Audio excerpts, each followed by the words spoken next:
Apprendre à faire de bons dessins d'observation, ça demande du temps et de la pratique pour développer sa capacité à faire de bonnes prises de mesure. Mais en ayant une bonne méthode de travail, on peut arriver à des résultats beaucoup plus efficacement. Donc c'est ce que je vous propose dans cette capsule vidéo, c'est de revoir les étapes essentielles qu'on doit respecter pour arriver à faire un bon dessin d'observation qui ne comportera pas des erreurs qu'on traîne jusqu'à la fin du dessin. Pour faire cela, je vais travailler avec une image. C'est pas l'idéal. Pour apprendre à dessiner, il vaut mieux travailler avec des objets en 3D, mais ça va m'aider à mieux illustrer mon propos actuellement. Je travaille avec une image qui est libre de droit, qui est proposée par un photographe dont le pseudonyme est Cotton Bro. Je l'ai pris sur pexel.com et j'ai versé une petite contribution volontaire pour le remercier. Au niveau du matériel, j'aime bien esquisser avec un HB. J'ai un petit 2B pour faire des zones un petit peu plus sombres, mais c'est rare que je vais avec des crayons plus gros que ça. J'aime avoir une estompe pour pouvoir uniformiser mes ombres. J'ai un petit crayon à mine en renfort pour ne pas user trop mes mines de crayon lorsque je travaille de façon précise. Et par la suite, j'ai plein d'effaces, donc des effaces plus générales, un petit peu plus technique et finalement une mono 0 qui est l'efface la plus fine possible pour aller faire tous les détails par soustraction. Étant donné que dans le processus de dessin, aujourd'hui, je vais passer d'un esquisse sur une feuille de papier blanche à un dessin de rendu sur une feuille de papier chiné beige, je vais également travailler avec un petit comté blanc pour aller suggérer des lumières en contraste avec le support. La première considération qu'on doit avoir concerne l'ergonomie du travail. Il faut dessiner avec une surface qui est perpendiculaire à notre œil, à notre regard, si on ne veut pas qu'il y ait une déformation due à la perspective du plan de travail comme tel par rapport à notre œil. Alors, histoire de vous illustrer ça, je vous montre une image qu'on regarde présentement en perspective, donc on aurait dessiné dans une mauvaise position par rapport à notre plan de travail. Et elle semble juste pour le moment, mais si on la place à la verticale par la suite, on se rend compte que le dessin est vraiment déformé en comparaison avec un dessin qu'on aurait exécuté dans un angle perpendiculaire au plan de travail. Et ça, c'est une erreur que je vois régulièrement être commise par mes étudiants. Elle est très pernicieuse parce qu'il n'y a pas d'erreur d'observation dans un dessin comme celui-là ou de prise de mesure. Il y a une erreur d'ergonomie par rapport à la surface de travail. Et c'est la raison pour laquelle les dessinateurs travaillent préférablement sur une table à dessin ou sur un chevalet, ou lorsqu'on est obligé de travailler sur une table, comme c'est le cas ici, bien moi je m'arrange pour avoir un maçonnette que je dispose sur mes cuisses, justement pour être dans un angle le plus adéquat possible par rapport à ma feuille. Bon, pour bien faire pour le tuto, ce ne sera pas le cas. Je vais devoir travailler à plat à cause de la disposition de mon appareil photo, mais on comprend le principe. Donc, on est donc prêt à commencer maintenant. Et dépendamment du contexte de travail, on va aborder le dessin de différentes manières, mais notre première considération, c'est toujours la même, c'est de régler la question du format et du positionnement à l'intérieur de notre feuille de papier. Je vais vous faire différentes mises en situation. Imaginons qu'on est devant un véritable modèle et donc on n'a pas le temps de faire une prise de mesure qui est excessive. Alors moi j'aime bien dans ce cas-là fixer mes limites supérieures et inférieures de mon dessin et j'aime bien tourner autour. Donc je vais comme ça faire une ligne qui me permet de tourner autour, d'avoir des références. Je vais ajuster lors d'une deuxième tournée. Voilà. Et je précise peu à peu, j'essaie que ma ligne soit la plus fine possible. Là, j'insiste un petit peu parce qu'on est devant la caméra. Je veux que vous voyez ce qui se passe. Donc, ça me permet d'ajuster tranquillement mes proportions et d'y aller de façon assez intuitive, même si c'est une façon de faire qui comporte des erreurs. Comme je n'ai pas beaucoup de temps, ça me permet quand même d'arriver à un résultat assez rapidement. Donc, imaginons que j'aurais vu beaucoup trop grand, donc je serais parti avec la tête comme ça, et j'arrive avec les épaules, et je fais les jambes comme ça, et là je me rends compte que, mais mon Dieu, ça n'a pas de bon sens, ma tête elle est beaucoup trop grosse. Ben c'est pas grave, je me suis pas encore attardé aux détails, donc je réduis ma tête Je reviens placer mes bras. Je place mes jambes à nouveau. Ici, je lève l'épaule, mon épaule était trop basse. Et je m'en fais pas, donc avec les lignes que j'ai fait précédemment, c'est juste des guides qui vont me servir à aller placer les prochaines lignes. Voilà, et j'arrive dans tous les cas à peu près toujours au même dessin. Donc, je vous répète l'objectif de cette étape-là, c'est uniquement de cadrer notre dessin et de s'assurer que le format soit adéquat pour notre projet. Toutes les proportions, on va les ajuster un petit peu plus tard. Lorsqu'une personne oublie de dessiner de façon la plus générale possible, ça donne souvent des dessins un peu comme ça, c'est-à-dire que on peut mettre beaucoup d'emphase sur des éléments qui nous intéressent davantage dans le dessin. Dans ce cas-ci, disons que je voudrais commencer à dessiner le visage.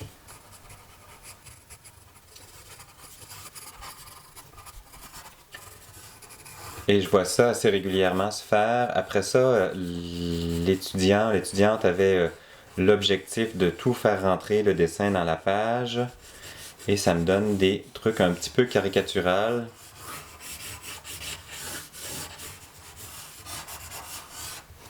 Comme ça, où on rapetisse les jambes là, pour tenter de les faire entrer. Alors, le problème dans ce cas-ci, c'est vraiment de s'être attardé à des détails qui étaient superflus pour une première étape de travail. Et par la suite, il y a un attachement qui s'est créé avec cette zone-là. Et ça fend un peu le cœur que d'avoir à l'effacer pour aller la repositionner mieux.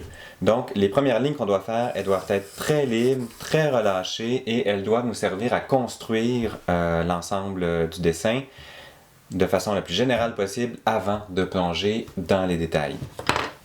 Bon, une autre considération à avoir sur laquelle j'ai pas insisté pour cette première étape-là, c'est si le dessin va rester sur le même support durant tout le long. Donc, si vous ne transférez pas votre dessin d'un support à l'autre, c'est important de commencer en pesant le moins fort possible.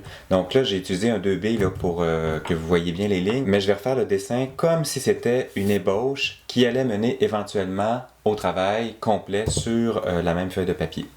Alors, ça donne ça pour une première ébauche. Le fait d'avoir travaillé avec un HB, donc en beaucoup plus pâle, ça me permet, si mon carton est de bonne qualité, d'effacer complètement mes lignes et j'ai encore aucune marque. Là, je suis capable de retrouver une fraîcheur complète sur mon papier. Donc, c'est très important de préserver cette fraîcheur-là au début. Et comme j'ai pas pesé fort, mon papier n'est pas marqué non plus. Ce qui fait que si je reviens éventuellement avec un processus de destompage, j'ai pas là, la marque du crayon dans le papier qui ressort, donc il faut que je préserve là, mon support pour tout le temps de réalisation. Alors je vous avais dit que je vous montrerais différentes approches pour cette première étape en dessin. Si on a davantage de temps ou encore si vous êtes un petit peu plus novice en dessin, ça peut être difficile là, de esquisser les formes générales d'un premier jet comme ça. Alors souvent on va utiliser un viseur pour trouver le centre et les différents rapports de proportion. Donc, je filme présentement à mon écran et je peux comme ça mettre mon crayon, par exemple, devant mon œil, entre mon œil et le modèle que je dessine, qu'il soit en 2D ou en 3D. Et dans ce cas-ci, je vais tenter de trouver le centre. Donc, si je mets la pointe de mon crayon sur la tête, mon pouce et mon index ici sont situés à peu près à la jonction des deux cuisses. Et j'ai à peu près la même distance ici. Donc, quand je viens de trouver le centre de mon dessin, je suis en mesure de le reporter sur mon image. Alors, je n'ai pas nécessairement la même échelle pour mon dessin. Je vais m'y prendre ailleurs sur mon crayon, mais ça me permet de mesurer et de me rendre compte que finalement, j'ai placé le bassin trop bas, que c'est plutôt ici que je dois le mettre sur le dessin. Donc, ça semble être un détail, mais au fond, quelques millimètres, c'est vraiment important pour toutes les proportions d'un dessin. Alors, cette façon de faire-là, avec le viseur, je vais le reproduire partout où c'est nécessaire. Hein, je peux comparer la largeur des cuisses, par exemple, avec la longueur du bras, la largeur d'une cuisse par rapport à la hauteur de la tête. la longueur d'une main par rapport à la hauteur de la tête, et ainsi de suite. Et c'est particulièrement important là, dans toutes les extrémités. Souvent, le tronc d'un modèle est relativement juste avec la tête. Et là, plus on s'en va vers les bras, les mains, plus il commence à y avoir des erreurs de proportion. Alors, c'est important d'aller porter une attention particulière là, aux membres, aux extrémités. Alors, c'est ce que je vais faire. Alors ici, je n'ai précisé que quelques lignes. Mon objectif n'était pas d'entrer dans les détails encore une fois. On n'est pas encore rendu à cette étape-là. Ce qu'on veut, c'est valider nos rapports de proportion.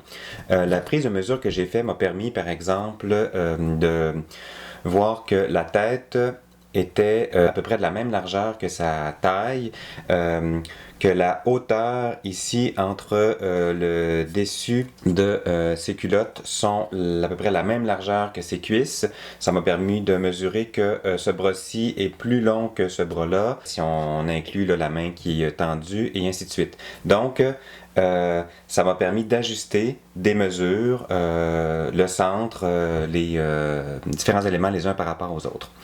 Je suis toujours pas prêt à rentrer dans les détails. Je dois encore faire d'autres validations. Notamment, je vais aller regarder les angles de mes différentes sections de mon dessin. Et pour ça, je peux prendre encore une fois mon crayon et le placer devant mes yeux pour mesurer l'angle du modèle. Donc, que ce soit un modèle comme ça à partir d'une photo ou d'une vraie personne ou d'un objet qui se trouve devant moi, c'est la même technique.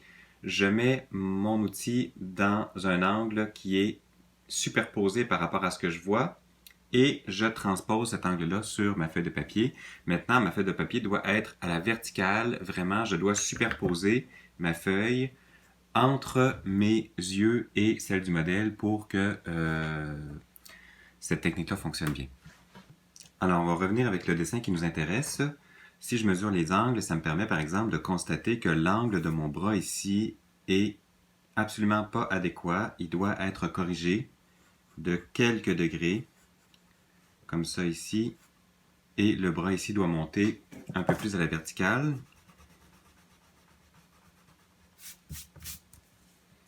Voilà. Ça me permet aussi de constater que ce bras-ci n'a pas le bon angle, mais je ne vais pas le corriger tout de suite parce que je vais vous montrer d'autres techniques pour mesurer les rapports de proportion et les angles du sujet. Et cette technique-là, c'est lorsqu'on a des éléments structurants de notre dessin, c'est tout simplement de faire des lignes horizontales et verticales sur notre feuille de papier, comme c'est le cas ici, comme c'est le cas là. Je vais monter ici la cuisse. Je vais monter ici une ligne avec le pied. Et par la suite, je regarde si les lignes horizontales et verticales concordent avec ce que je vois vraiment sur le dessin. Et tout de suite, je vois une erreur ici. Donc, le haut ici de mon avant-bras vient se joindre dans le cou de mon personnage sur mon dessin, alors que sur la photo, il est vraiment entre la bouche et le nez. Donc, cette ligne-là vient m'indiquer que l'angle de mon bras est absolument pas approprié. Il faut que je monte mon bras plus haut comme ça.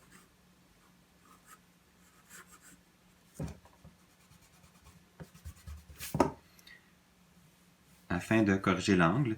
En fait, peut-être que mon cou également est trop haut. Un peu. Je commets volontairement une petite erreur parce que je vais y revenir tout à l'heure. Le coude ici, il vient vraiment se joindre avec le creux des hanches. Donc, à partir d'ici, les hanches doivent déjà commencer à bomber. De l'autre côté, j'ai les culottes qui arrivent ici et j'ai les cuisses par la suite. Donc, cette technique-là, de me faire quelques lignes, est vraiment très très aidante. Et remarquez, je suis encore en fait à travailler là, au contour de mon personnage. Hein, j'ai aucun détail ici sur des zones qui sont plus petites que 1 cm². Et par chance, parce que je suis encore en train d'ajuster mes différentes mesures. Donc, je pourrais le faire là, de façon vraiment plus exhaustive, mais je vais avancer et je vais vous montrer d'autres façons de corriger un dessin. Et la prochaine étape, qui est une étape qui m'apparaît encore une fois essentielle avant de plonger dans les détails, c'est de considérer les espaces négatifs dans le dessin. Donc, c'est de considérer maintenant tout ce qui ne fait pas partie du modèle, donc toutes les trouées qui sont les espaces qui délimitent les formes autour de notre modèle deviennent pendant un certain temps le centre de notre attention. Notamment, je constate ici, lorsque je regarde le cou de mon personnage, que je n'ai pas bien respecté l'angle de sa tête et je n'ai pas bien respecté la hauteur du cou. Donc, je vais venir ici la corriger. Ça s'en va davantage vers le bas, comme ça. Hein, ce qui a un impact majeur là, sur toute la façon dont je vais venir positionner les différents éléments. J'ai ici là, tout un travail à faire encore pour réorganiser les jambes. J'ai négligé cet aspect-là. J'ai entre autres, je n'ai pas d'espace entre les deux jambes ici, alors je vais venir en créer un. Hein, j'ai les mollets ici qui se touchent pratiquement. Ça ici, ça s'écarte vers la droite davantage, alors que j'ai une ligne qui est un petit peu plus verticale dans ce coin-ci. Et ça m'aide à préciser un ensemble de formes. Qu'en est-il ici du chignon? Donc j'ai une forme qui est plus proéminente. Ici, j'ai un cou qui est, regardez dans l'espace négatif, vraiment trop étroit. Donc ça m'informe que le chignon doit être placé plus haut. Voilà, et ça ajoute de la grâce dans mon dessin. Donc, je suis vraiment en train là, de bien avancer dans le positionnement de mes différents éléments. Alors, après une vingtaine de minutes de travail, j'ai corrigé encore plein de petits défauts qui étaient restés dans mon image, notamment la tête qui était trop vers la gauche, je l'ai tassée de quelques millimètres vers la droite. Les hanches étaient trop minces, trop basses aussi. Donc, je me suis servi des trucs là, que je vous ai mentionnés précédemment pour ajuster finement là, toutes les proportions. Donc, j'ai encore fait attention à entrer très peu à l'intérieur de mon dessin. Regardez comment, en fait, c'est essentiellement encore des contours. J'ai quelques petites lignes là, qui définissent maintenant ces habits. Je me suis permis d'esquisser à certains endroits la bouche, le nez, les yeux, mais c'est encore vraiment juste des lignes de référence. Maintenant, dans le processus, j'ai marqué mon papier. Je suis donc allé un petit peu trop fort avec mon crayon. Si c'était mon support final, je considérais que j'aurais commis une petite faute. Maintenant, je vais transférer ce dessin-là sur un autre support. Donc, ça va me permettre de retrouver un papier vierge. Et pour transférer notre image, la méthode la plus universelle, c'est de travailler sur une table lumineuse ou lorsqu'on n'en a pas, donc de travailler dans une fenêtre en plein jour. Donc, la lumière du jour me permet de voir à travers mon dessin. Je vais tout simplement retourner à l'envers. Et je vais repasser mes lignes avec un crayon assez gras.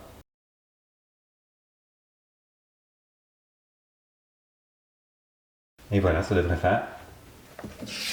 Alors, de retour en studio, j'ai maintenant mon dessin et sa copie en miroir que j'ai effectuée au verso. Donc, c'est évidemment cette copie-là que je veux transférer sur mon nouveau support. Et je peux en profiter pour recentrer mon image si c'était pas adéquatement centré lors de mes premières ébauches. Je vais, avec un peu de gommette, fixer ma feuille de papier. Et je peux maintenant frotter avec une estompe.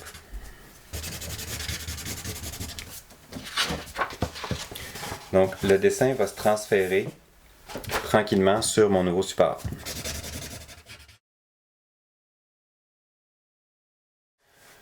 Alors, c'est très subtil, je ne sais pas si on voit la caméra, mais l'ensemble de mes lignes y est.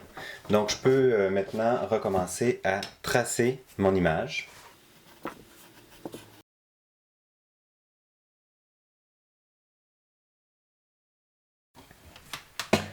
Alors, ça donne ceci. Donc, j'avais terminé l'esquisse de mon dessin.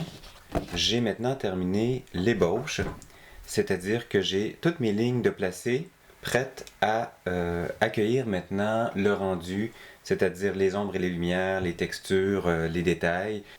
Donc, pour cette étape-là, je vais tenter de procéder de la même manière que pour l'esquisse. Je veux passer du général au particulier. Donc ce serait encore une fois une erreur de me lancer dans les détails et d'essayer de tous les représenter le plus finement possible.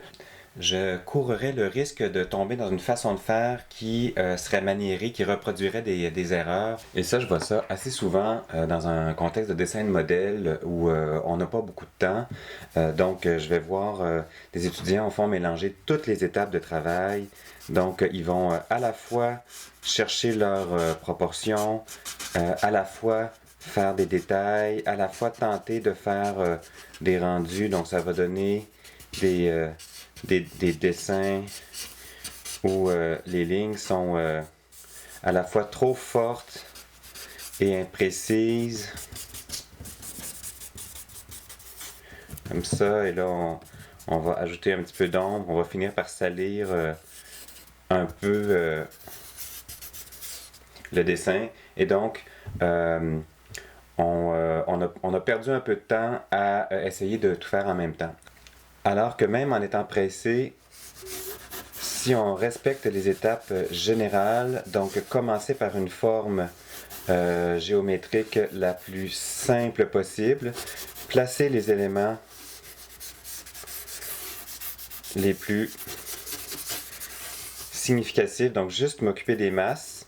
Et là, je vois bien là, que j'ai un visage à venir placer ici, mais je ne veux pas entrer dans les détails. Je vais commencer par travailler les ombres, ce qui va me permettre de comprendre que les yeux sont à peu près ici, que le nez est à peu près ici, que la bouche va se situer ici. J'ai une zone d'ombre qui passe ici dans le visage. Et donc, une fois que j'ai traité mes rapports de proportion, et bien là, c'est très facile par la suite d'aller placer mes éléments au bon endroit. Et j'ai juste quelques petites lignes à faire.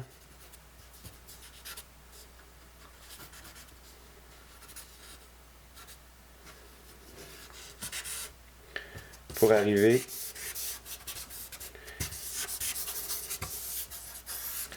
à représenter plus adéquatement le dessin.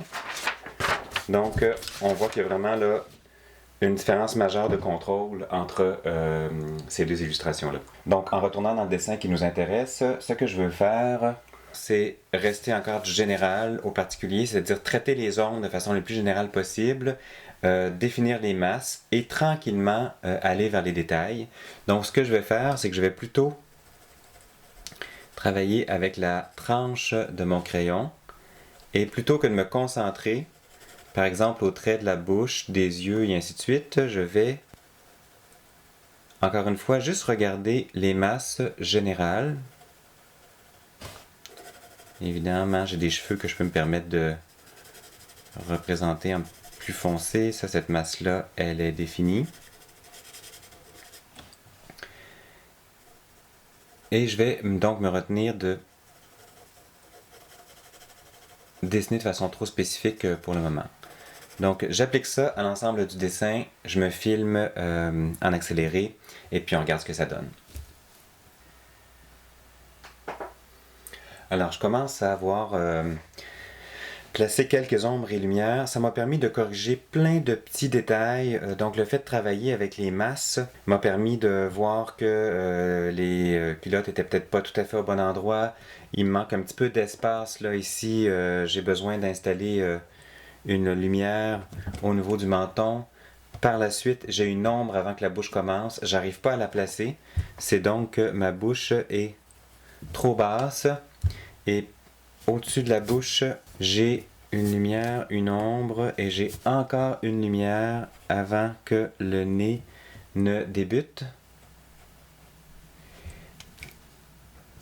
Et c'est là que la Mono 0, l'efface vraiment de précision, peut me permettre de travailler comme un outil me permettant de mieux définir mes masses. Comme je n'ai pas fait pratiquement aucun trait foncé, tout est encore assez propre. Je suis capable de réintervenir, de facilement bouger les éléments sans arriver à tacher mon papier. Et je vais maintenant plonger de plus en plus dans les détails, affirmer les contrastes entre les ombres et les lumières, placer mes éléments les uns par rapport aux autres, mais toujours en considérant les alternances entre les masses d'ombre et les ondes de lumière de façon le plus exacte possible. Donc je me concentre davantage sur les masses que sur les détails vraiment signifiants comme les contours des doigts, des ongles, de la bouche. Et c'est comme ça que je vais arriver à un dessin de rendu qui est le plus objectif possible. Je poursuis donc mon travail en alternant avec l'utilisation de mon efface, mon crayon à mine 1,2B et mon estompe pour préciser, définir l'ensemble de mes masses lumineuses. Et je profite du fait que mon vidéo défile comme ça pour préciser que je ne tente pas de représenter des formes que je connais, des hanches, des genoux, des coudes, des mains. J'essaie seulement de me concentrer sur des rapports de forme, de position, d'angle. Ça me permet de regarder ce qu'il y a devant moi de façon plus objective et je laisse pas à ce moment-là ma mémoire, ma conception de ce à quoi devrait ressembler une main interférer avec ma façon de travailler. C'est ce qui me permet d'atteindre une objectivité plus grande. Donc, j'arrive maintenant à l'étape de la finition de mon dessin. Donc, je suis satisfait là, des endroits où j'ai appliqué mes ombres et mes lumières et de mes proportions. Maintenant, il me reste des choix esthétiques à faire. Alors, est-ce que j'accentue mes contrastes d'ombre et de lumière pour en faire un dessin qui est clair-obscur? Je vais décider là, d'ajouter un peu de comté blanc pour venir accentuer mes lumières. Je vais également rendre mes ombres un petit peu plus foncées pour ajouter du contraste. Je vais pouvoir travailler un peu avec des hachures pour donner une certaine personnalité. Bref, là, j'ai un certain nombre de choix esthétiques qui s'offrent à moi pour travailler à vraiment donner une personnalité plus grande à ce dessin d'observation. Alors voilà, je vais considérer que mon dessin est maintenant terminé pour ce tutoriel. J'ai dû y mettre à peu près 3 heures. Je voulais voir avec vous là, les principales étapes de travail qu'il ne faut pas négliger pour pouvoir arriver à faire un dessin de qualité. Je suis satisfait. Ce qui me frappe, cela dit, c'est de constater lorsque je regarde mon dessin à la verticale comme ça, que mes rapports largeur-hauteur sont pas tout à fait exacts et je peux pas m'empêcher de me dire que c'est ma position là, par rapport à mon plan de travail qui m'a joué des tours. Hein, ma caméra étant située au-dessus de mon dessin, j'étais un peu en retrait pour le dessiner et comme ça m'apparaît absolument parfait. Maintenant, c'est un peu haut par rapport à la largeur lorsqu'on voit la verticale. C'est pas grave, chaque dessin qu'on fait nous permet de progresser. Je vais, pour ma part, me remettre à mon dessin pour corriger mes petites erreurs de proportion largeur-hauteur et je vous retrouve pour un autre tutoriel sur d'autres aspects du dessin. Au plaisir!